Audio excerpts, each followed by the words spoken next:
What's up, Tricology family? Welcome back to another episode of the Tricology News Talk. Today we got some more double news, as not only I'll be doing news from Tricology News Talk, but I also will be doing some news as I normally do with Donaz on the Respect the Combat podcast. So you guys get ready and let's get started with it. So let's start off some reviews from last week, and that is the UFC 259. All I gotta say about that, it's kind of got its ass beat. I mean, look at you see the leg? You're doing the stanky legs on the floor. When he got TKO'd by Dustin Penn. Oh my God. Okay, let's start off. Okay, so for the main card, so Irene won by TKO in the first round. That ain't no, but most of all the wins are happen in the first round. Oh my goodness. Then you have Ty, who defeated Greg Hardy in the first round, and only at a minute in the TKO. The only main card fight was went close to more rounds, and that was the Gilbert Burns fight versus Stephen Thompson, and Gilbert picking up the winner in the decision in the third round. And then, of course, the highlight of the night in the main event, TKO knocked out Conor McGregor in the first round, and then that leg, it looked right. That just looked nasty. And then he even did the post interview on the floor. Normally they do that shit standing up. He was still on the floor, man, and this is a shame. Like, oh my goodness. I mean, what else can I say about that, man? Oh my goodness. Oh, I forgot one more thing. And there was another fight that went to at least 3 rounds, and that was Sean Melley versus Chris Archer. Sean picked up the win in the third round in the TKO. I'm like, man, oh my goodness. I mean, what else can happen, man? So, y'all just stay tuned, because at 265 will be in August. I can't wait for that. We can't wait for that to happen. And moving on. So yesterday, not yesterday, but on the 10th of last week, we had the ESPYs. So there was a lot of good wins here. Tom Brady won Best Male Athlete. Naomi Hunt won Best Male Women's Athlete. LaMelo Ball won Breakout Athlete. Tampa Bay Buccaneers won Best Team. What else? Stephen Curry won Best NBA Player. Patrick King won Best HNL Player. And then I think the big one, when Tyson Fury won Best Boxer. Kevin Namagun won Best MMA Fighter. And then the big one of the night is that Sasha Banks and Bianca Belair won Best WWE Moment as the first black women to main event at WrestleMania on night 1 of WrestleMania the 37th. I mean, that was a great moment, not only for in WWE, and but not only for black women and black history and all the sports that was. So I congratulate, kudos to them. So making history that night, and it was totally awesome. So and now moving on to some more like news that's happening right now. So we'll get to Slammiversary in a moment, because Slammiversary will be the first Impact to have the fans not just an Impact show, but and also pay-per-view as well, to have the fans back in a long time. But there's a rumor saying that the Impact Wrestling officials are reportedly looking for a new home for the TV taping. So they have been at Tennessee for most of the taping of the shows. So, but there's been a talk that they're possibly moving all the Impact shows and tapings to Las Vegas later this year, where there gonna be more fans in the crowd if they do move there. But note that the company will book a very relatively small building in Vegas if they make that move. Impact has used Sam Ton's Hotel, Gambling Hall in Vegas for various tapings in recent years. Attendance has never been confirmed, but the Ring of Honor reportedly drew 800 fans in their depth before this pay-per-view venue in August of 2016. So yeah, so as you all know, that the Impact has been using Skyway Studios down there in Nashville, Tennessee, for mostly all their tapings. And then the upcoming Slammiversary pay-per-view is going to be the first time that the fans will be back in attendance since the pandemic has happened. So if I do hear anything else moving forward with Impact moving all their TV taping shows to Las Vegas, all the news here. As far as the fans coming back, this past Monday and also last Friday is the last Thunderdome for WWE. So ever since the pandemic has started last March, they started out in the PC in the Performance Center, and then last August for SummerSlam they do everything in the Thunderdome. The Thunderdome was pretty great, but it's time to get back to normal and then get the fans back. So so for this week, they're starting this week with Friday Night SmackDown. It's going to be the first show since WrestleMania 37 this year in Tampa that they're going to have the fans back. And then also you got Money in the Bank in Fort Worth, Texas. We'll get that this soon as well. That's and then also Monday Night Raw is going to be a first show with the fans back. So I can't wait for that. I can't wait for that. But and then moving on to the next topic. So not only that Impact is going to be making a move, but also NXT is going to be making a move from USA Network due to the summer the Tokyo Olympics. So this is what is happening. WWE's NXT program will see a bit of a shake-off in the near future due to the Summer Olympics. The July 27th episode will see the Black and Gold brand move over to the Sci-Fi Network for one night, while the USA Network handled the live coverage of the sports events in Tokyo. There is no word yet if the August 3rd episode will do the same as well, as the Olympics are run from July 23rd all the way up to August 8th. As you guys know, that back in the Ruthless Aggression era, WWE when they had their third brand in ECW, they used to run it on the Sci-Fi networks back in the day. So it's see that WWE and Sci-Fi are on good terms as far as having a backup plan and when the things do happen. And as you know, when the NBA playoffs was going on, AEW had to move their shows from Wednesdays to like Friday or Saturday, or like a late time on a Wednesday. It depends on how the scheduling for the NBA playoffs is. So now NXT is now in the loop of getting their shows on a different channel network based on everything that's going on with the Summer Olympics. So if I hear anything else more with NXT be temporarily on the Sci-Fi Network due to the Summer Olympics, I'll have more news for you right here soon.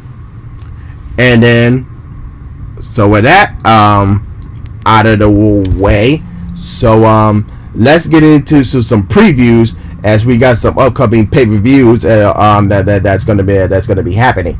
So starting off this Saturday night, we have Impact Slammiversary. as I mentioned before, this is gonna be the first Slammiversary show that's gonna have the fans back in attendance. So it's gonna be a very, very interesting show. So let's go straight to the card. And for the first one, we have Eddie Edwards taking on W. Morley. So I see W. Morley pick up the W for this win. So we'll see how that happens. Next up, for the Impact Knockouts Tag Team Championships, we have Fire and Flame, Kerry Hogan and Teacher Steele against Habit and Rosemary. So this is like a toss-up for me, but I do see Flavor retaining. And then a fatal 4-way tag team match for the Impact World Tag Team titles. We have Violent by Design. So with whoever's going to be doing the Freebird rule with Eric Young, DJ, Joy, and Rhino versus Rich Swann and Willie Mack versus TJP and Vela Bunn versus the Good Brothers, Doc Gallows and Carl Anderson. So I want my boys to Rich Swann and Willie Mack to win. So again, this might be a toss-up, but we might see the Good Brothers take the title so that the league have all the gold. But we'll see how that happens. So then we have Donna Perez defending the Impact Knockouts Championship against a mystery opponent. So there's be a lot of mystery. So it could be Mickey James, it could be Chelsea Green, it could be Ruby Riott, whoever that could be. So again, I don't have no prediction there, but we have to see which one who that mystery opponent could be. And so then in a one-on-one match, we have Chris Sabin versus Moose. So I think Chris Sabin might pick up the W here. So, but you can't go wrong with Moose anyway. So moving on to the next match, we have the Ultimate X match for the Impact X Division Championship. You see Josh Alex defending against Pete Williams, Trey Miguel, Ace Austin, Chris Bay, and Ryan Rogel. So I'm gonna have to pick Chris Bay on this one to take the title. But again, this is another toss-up match, but it could go either way. But I'm going Chris Bay for this one. And then the main event, we see Kenny Omega defending the Impact World Championship against Sami Callihan in a no disqualification match. So I'm picking Sami Callihan, but again, this can go lead either way, especially for Kenny Omega. So it all depends again with his work at schedule, his health and everything. So this could definitely impact Kenny Omega, whether he wins or losses, especially going into the AEW World Championship feud with Heyman Adam Page. So this could lead either way how you could look on it. So that's my predictions for Slammiversary on Saturday. And now let's get into Sunday, which is WWE Money in the Bank. Again, this is the first pay-per-view from WrestleMania 37 that's going to have the fans in attendance in Fort Worth, Texas. So let's get into to the card. We have AJ Styles and Omos defending the Raw Tag Team Championships against the Viking Raiders. Eric Ivar. I don't see a new here. I see AJ Styles and Omos retaining. So again, moving on, we have the Raw Women's Championship. I don't know why we're getting this again, but we have Rhea Ripley defending against Charlotte Flair. I just hope Rhea Ripley just beat Charlotte Flair and get this thing over with. A lot of people don't want to see Charlotte win, but I don't know where this is gonna land. I just hope that Rhea wins and we get this feud over with. Okay, now for the WWE Championship, we have Bobby Lashley defending against Kofi Kingston. As much as I want to see Kofi get his redemption from how he lost the championship, and but after what was happening, I think Bobby Lashley might retain, and so it is going to be very interesting how this going to play out and everything else. But again, moving on, we see for the Universal Championship, we have Roman Reigns defending the title against Edge. So this could end either way. I know Roman's not losing the title, but it's just a matter of how he's keeping the title. It's gonna do a clean fall victory over Edge, or Seth Rollins might come in and then just screw over Edge, and then we get an Edge versus Seth Rollins match at SummerSlam. So there's gonna be a lot of it, but again, I don't see Roman Reigns losing the title. It's just a matter of how it's gonna play out at the end of this. Okay, then moving on. First up, we have the women's Money in the Bank ladder match with Asuka, Naomi, Alexa Bliss, Nikki Ash, Liv Morgan, Selena Vega, the sellout Selena Vega, Natalya, and one more mystery person to be added in the match. I'm picking Naomi, and here's my reason. Naomi should win, then cash in on the SmackDown Women's Champion, cash it in, win the title, and then joins Roman Reigns' group, Bloodline group, and turn heel. So that's what I think that should happen.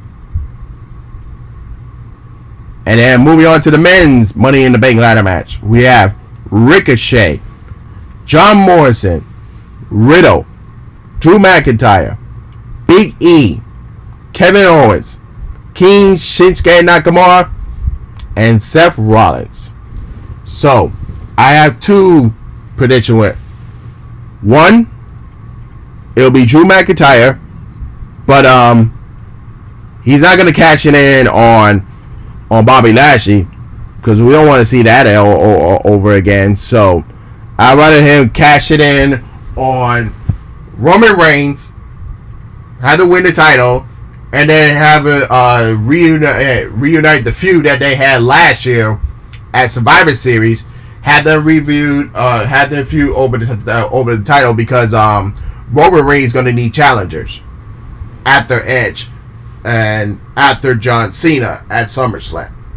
So yeah, having Drew McIntyre cashing in on Roman Reigns, and then let them feud for the rest of the year until The Rock comes back for Survivor Series, and then set up the match with him and Roman Reigns and next year's WrestleMania. So, and then my other prediction is have Big E win the match, and then have him cash in on Bobby Lashley, and have him get him revenge for his boys as Xavier and Kofi. Then we can see the New Day back together again on Raw. So that's my two predictions: either Drew McIntyre or Big E. I think everybody will definitely go for Big E for this one. But yeah, that's all my predictions for the upcoming pay-per-views that's going to be happening. And let me know what's your predictions for Slammiversary, and then for Money in the Bank as well. All right, moving on from the sports news, let's get into some theme park news. So, as you already know, for this year's Halloween Horror Nights, we're already getting Beetlejuice, and we're already getting Jack the Clown. So, we got some more house news that's going to be happening. The first news came up is that from Netflix's The Haunting of the Hill House, that's been announced. That is definitely going to be happening. So I'm definitely excited for that one. And not only that, we're also getting Texas Chainsaw Massacre and also Bride of Frankenstein Lives. So that is the three new house news announcements that was going to be happening. So let's run it down real quick.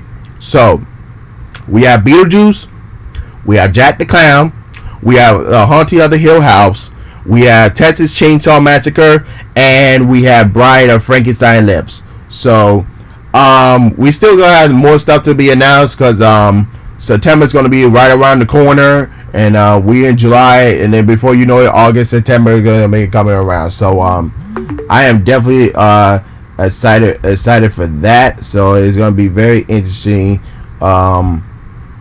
What's gonna happen towards then, and then moving on to our last topic. So let's talk about Black Widow, shall we? So, and this is Scarlett Johansson's for Last Dance as Natasha Romanoff, Black Widow.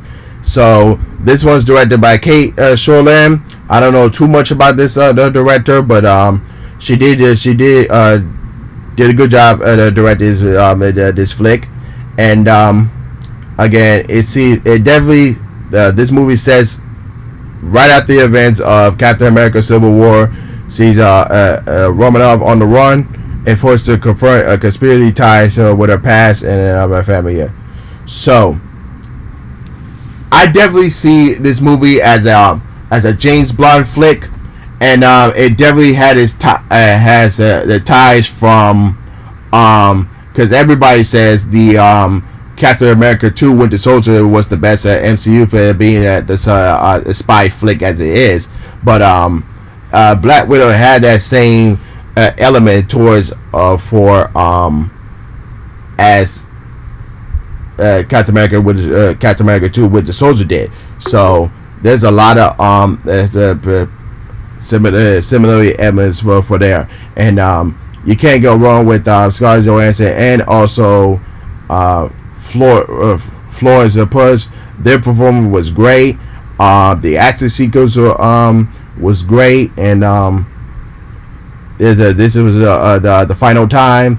We will see Scarlett Johansson as Black Widow. As you already know from spoiler alert, she did die at Endgame, so now it's going to be up to Florence to take over the Black Widow role in future MCU projects. But and other than that, I give this movie a solid A+.